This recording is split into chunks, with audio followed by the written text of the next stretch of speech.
एक छोटे से गांव में भीमा नाम का मछुआरा रहता था। भीमा के परिवार में उसकी बीवी कमला और बूढ़ी माँ रहती थी।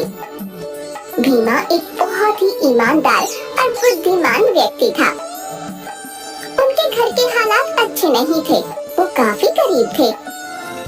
भीमा रोजाना जो मछलियाँ पकड़ता बस उन्हीं को बेचकर जो कमाई होती उसी से उनका घर चलता था। रोजाना कमाकर रोजाना खाने वाला हिसाब था। उनके पास बुरे समय के लिए कोई भी पैसे नहीं जुड़े हुए थे। भीमा भगवान में बहुत विश्वास करता था। वह काम पर जाने से पहले और नदी पर अपना काम शुरू करने से पहले हमेशा भगवान का स्मरण करता था। एक दिन जब भीमा घर से नदी की तरफ निकलने लगा, तभी उसकी बीवी कमला कहती है, सुनो, आज काम पर मत जाओ, माँ जी की तबीयत ठीक नहीं है। पता नहीं किस चीज की जरूरत पड़ गई तो। अरे भाग्यवान, यदि मैं मछलियाँ पकड़ने नहीं जाऊंगा तो आज घर का खाना कहाँ से आएगा? क्या तुम्हारे पास कुछ पैसे हैं? मेरे पास तो कुछ पैसे नहीं है। खाना लाने के लिए पैसे तो चाहिए ही, इसीलिए तुम ही जाना भी पड़ेगा और माँ जी की दवाई भी लानी है। ठीक है, मैं नदी पर मछलियाँ पकड़ने जा रहा हूँ। हो सकता है कि आज बड़ी मछली हाथ लगे और जल्दी से उसे बेचकर खाना और दवा लेकर आ जाऊंगा। ये कहकर वो अपना जाल लेकर नदी की तरफ चल पड़ता है।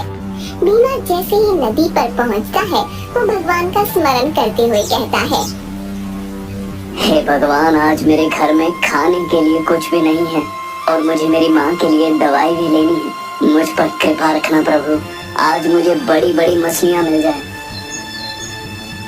ये कहते हुए भीमा अपना जाल नदी में फेंकता है और मछली फंसने का इंतजार करता है। तभी उसका दोस्त मछुआरा सुंदर भी वहाँ मछलियाँ पकड़ने आता है। वो भीमा से कहता है, अरे भाया, कोई मछली फंसी है या नहीं? या यूं ही जाल डालकर बैठे हो कब से? बस इंतजार कर रहा हूँ मछली फंसने का। आज मुझे घर जल्दी जाना है। तभी भीमा को लगता है कि क्या जाल में मछली फंस गई। वो जैसे ही जाल को बाहर की तरफ खींचता है तो देखता है उसमें बहुत छोटी छोटी मछलियाँ होती हैं। ये देखकर सुंदर उस पर हंसता है। अरे वाह भाई, आज तो बहुत बड़ी मछलियाँ फंस गई तुम्हारे जाल में।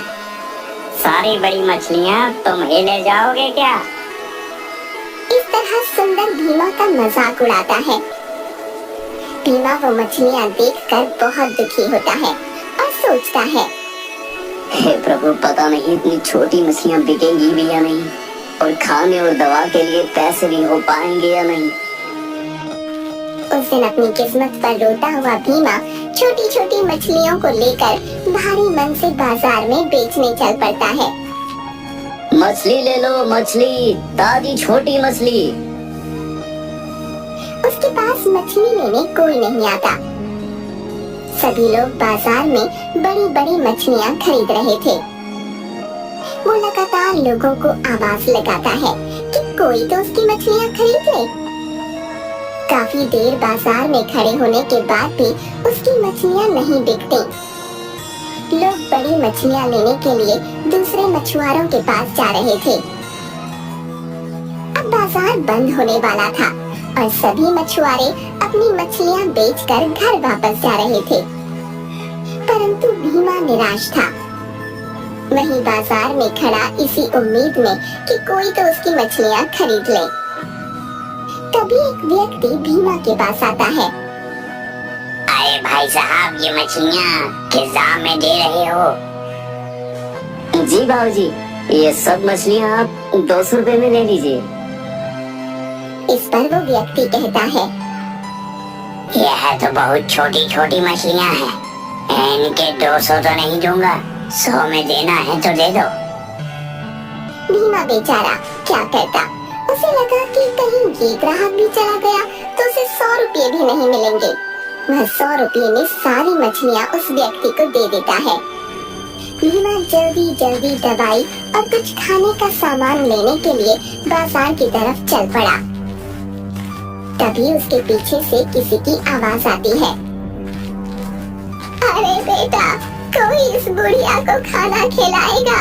मैंने 2 दिन से कुछ नहीं खाया और मुझ में अब इतनी शक्ति नहीं कि मैं चल भी पाऊं।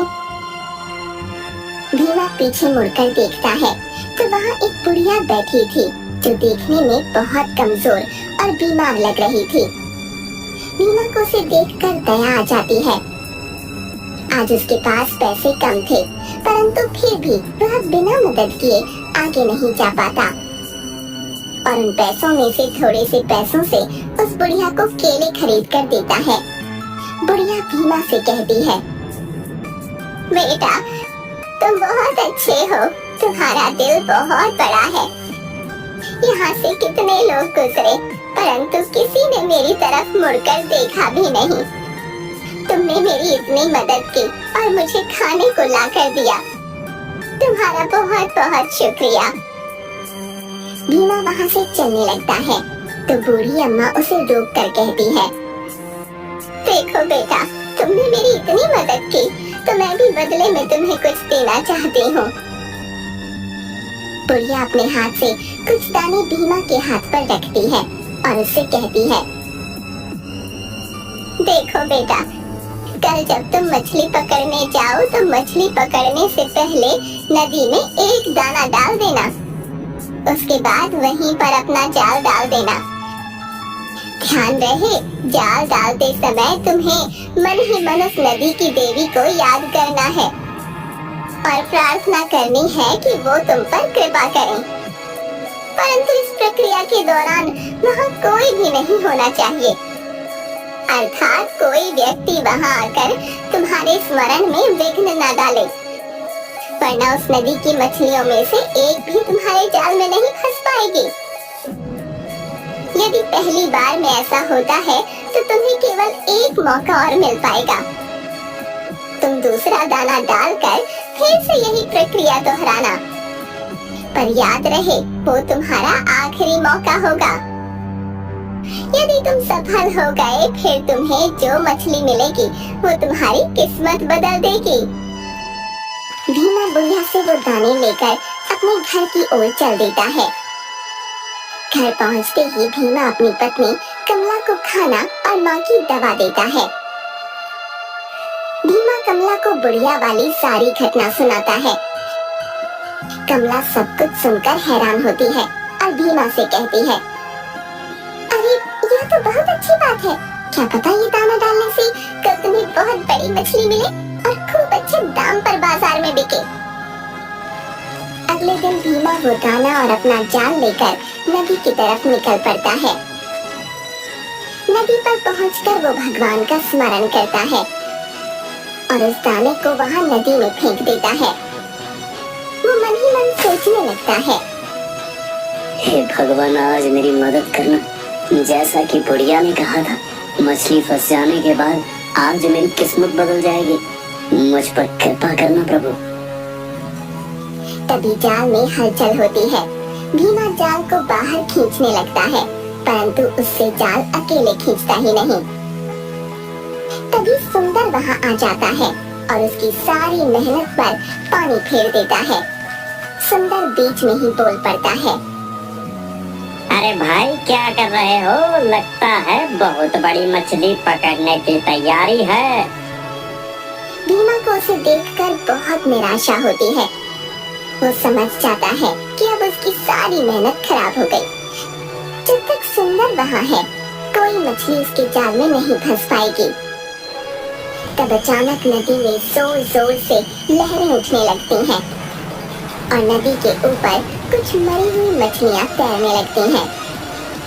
ये नजारा देखकर भीमा बहुत चिंतित हो जाता है और सोचता है, यदि सारी मछलियाँ मर गई तो अनर्थ हो जाएगा। उसके हाथ कोई मछली नहीं लगेगी और बूढ़ी अम्मा का दिया हुआ वरदान उसे नहीं मिल पाएगा। सुंदर को जल्दी भगाने के लिए भीमा कुछ सोचने लगता है और भीमा के दिमाग में एक तरकीब आती है। वो बड़ी चालाकी से सुंदर से कहता है, लगता है आज नदी का तूफान और ज्यादा भयंकर रूप लेगा। इससे पहले यहाँ हमारी जान चली जाए, भागो यहाँ से। सुंदर ये सुनते ही अपनी पकड़ी हुई मछलियाँ लेकर घर की तरफ दौड़ पड़ता है। भीमा भी उसके साथ भागने का नाटक करता है। अब भीमा के रास्ते में कोई रुकावट नहीं थी। वो दोबारा से स्मरण करता हुआ दाना नदी में फेंकता है और नदी की देवी से प्रार्थना करता है। हे देवी माँ, मुझे क्षमा करें। मेरी वजह से आप नदी की सारी मछलियों को ना मारे और कृपया आप शांत हो जाएं।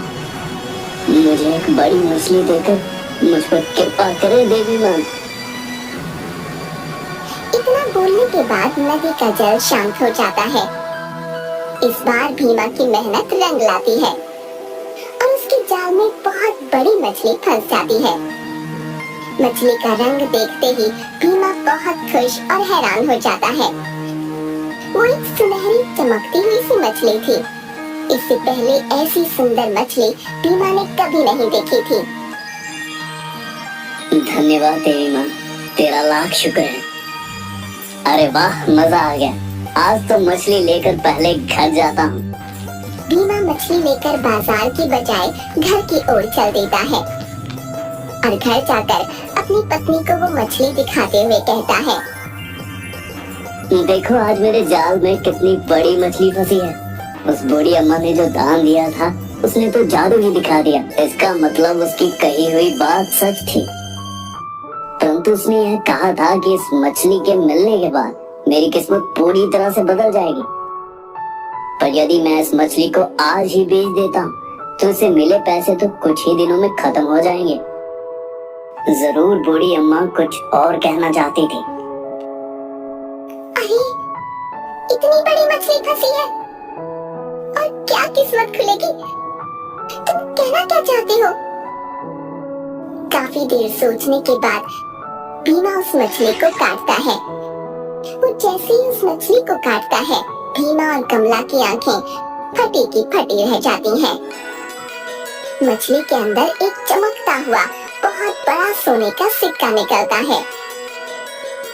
देखा, मैं ना कहता था कि बूढ़ी अम्मा जरूर मुझे कुछ कहना चाह रही थी। यदि मैं यह मछली ऐसे ही बेचा तो यह सिक्का उसके साथ यूं ही चला जाता। अब यह सिक्का बेचने पर मुझे बहुत से पैसे मिलेंगे जिससे मैं नया काम शुरू कर सकता हूँ। कमला और भीमा बहुत खुश होते हैं। भीमा बाजार में जाकर पहले मछली को बेचता है जिससे उसे काफी अच्छे पैसे मिलते हैं।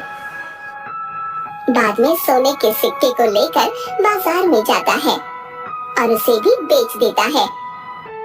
सोने के सिक्के के बदले उसे बहुत सा धन मिलता है। अब भीमा की गरीबी दूर हो गई थी।